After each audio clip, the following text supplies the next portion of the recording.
trauma itu tidak ada.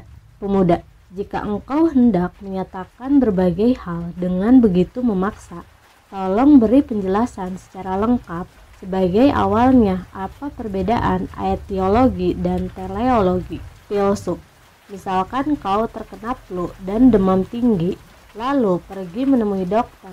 Lalu misalkan sang dokter berkata penyebab sakitmu adalah karena kemarin saat keluar kau tidak berpakaian cukup tebal. Jadi itulah sebabnya kau terkena flu. Sekarang apakah engkau akan merasa puas dengan itu? Pemuda, tentu saja tidak. Bagiku alasan itu tidak penting. Entah caraku berpakaian atau karena saat itu hujan atau apapun. Gejala yang kuderita, fakta bahwa aku menderita demam tinggi saat ini. Itulah yang penting. Kalau dia dokter, aku perlu dia menyembuhkan dengan meresepkan obat, memberi suntikan, atau mengambil apapun tindakan khusus yang diperlukan. Filsuf, tapi mereka yang memiliki pendirian etiologis, termasuk sebagian besar konselor dan psikiater, akan beralasan bahwa apa yang sedang kau derita bersumber dari penyebab ini dan itu di masa lalu. Lalu mereka pada akhirnya hanya akan menghiburmu dengan berkata, kau lihat, itu bukan salahmu. Pendapat apa yang disebut-sebut sebagai trauma adalah ciri khas etiologi.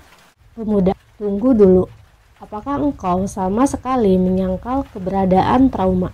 Filsuf, ya benar, dengan tegas.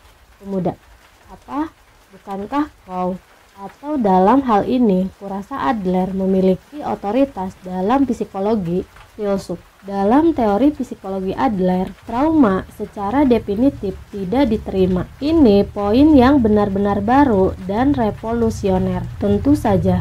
Pandangan penganut gagasan Freud tentang trauma adalah hal yang menarik. Gagasan Freud ialah bahwa luka batin seseorang trauma menyebabkan ketidakbahagiaannya saat ini. Sewaktu kau memperlakukan hidup seseorang sebagai narasi yang luas, ada hubungan sebab akibat yang mudah dipahami dan kesadaran tentang perkembangan dramatis yang menciptakan kesan yang kuat dan sangat menarik. Tapi Adler yang menolak alasan trauma tersebut menyatakan sebagai berikut, tidak ada pengalaman yang dengan sendirinya menyebabkan keberhasilan atau kegagalan kita.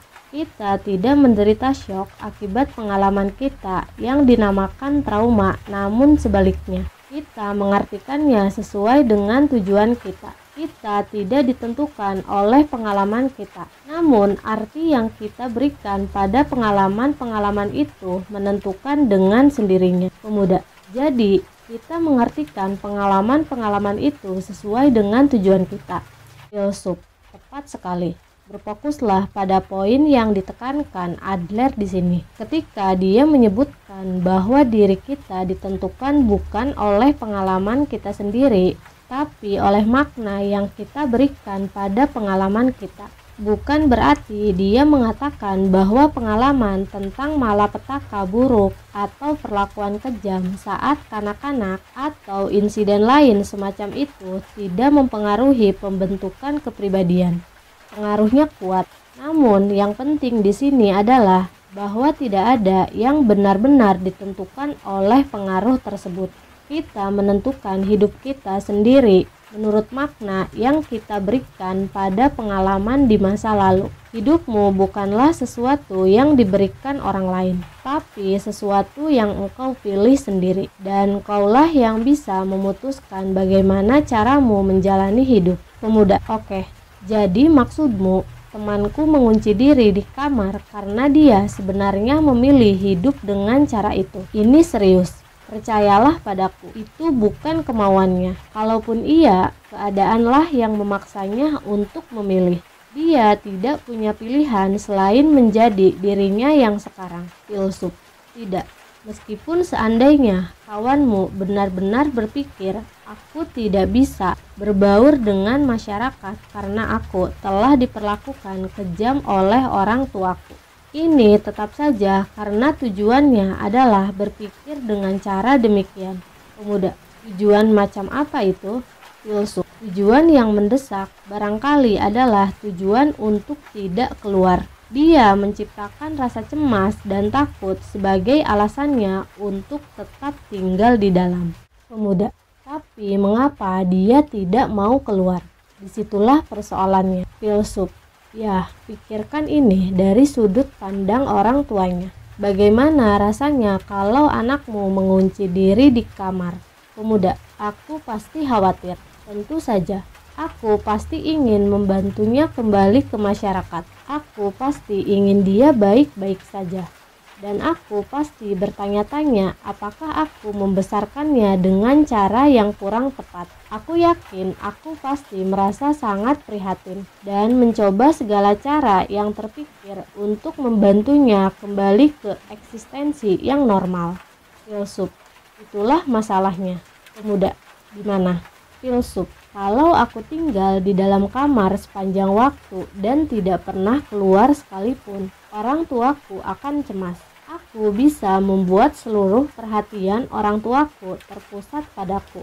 Mereka akan bersikap sangat hati-hati di sekitarku dan selalu memperlakukanku seperti barang yang mudah pecah. Di sisi lain, kalau pergi keluar selangkah saja, aku hanya akan menjadi bagian dari keramaian yang tidak diperhatikan oleh siapapun. Aku akan dikelilingi orang yang tidak kukenal dan berakhir sebagai orang biasa atau kurang dari rata-rata. Dan tidak ada lagi yang akan memperhatikan secara khusus. Cerita tentang orang-orang penyendiri semacam itu bukanlah hal yang tidak biasa. Pemuda, kalau begitu, mengikuti alur logikamu, temanku sudah berhasil mewujudkan tujuannya dan puas dengan situasinya saat ini. Filsuf, aku ragu dia merasa puas, dan aku yakin dia juga tidak bahagia. Tapi bisa dipastikan bahwa dia juga mengambil tindakan yang sejalan dengan tujuannya. Ini bukanlah sesuatu yang hanya terjadi pada temanmu. Kita masing-masing menjalani hidup yang sejalan dengan suatu tujuan. Itulah yang disampaikan teleologi kepada kita. Pemuda, tidak mungkin. Aku menolaknya. Ini sama sekali tidak bisa diterima. Begini, temanku filsuf, dengar. Diskusi ini tidak akan sampai kemanapun kalau kita terus membicarakan temanmu. Pembicaraan ini akan menjadi pemeriksaan in absensi, dan itu tidak ada gunanya. Coba kita gunakan contoh lain. Pemuda, oke, bagaimana kalau yang ini? Ini cerita tentang sesuatu yang baru saja kualami kemarin. Filsuf, oh, aku mendengarkan.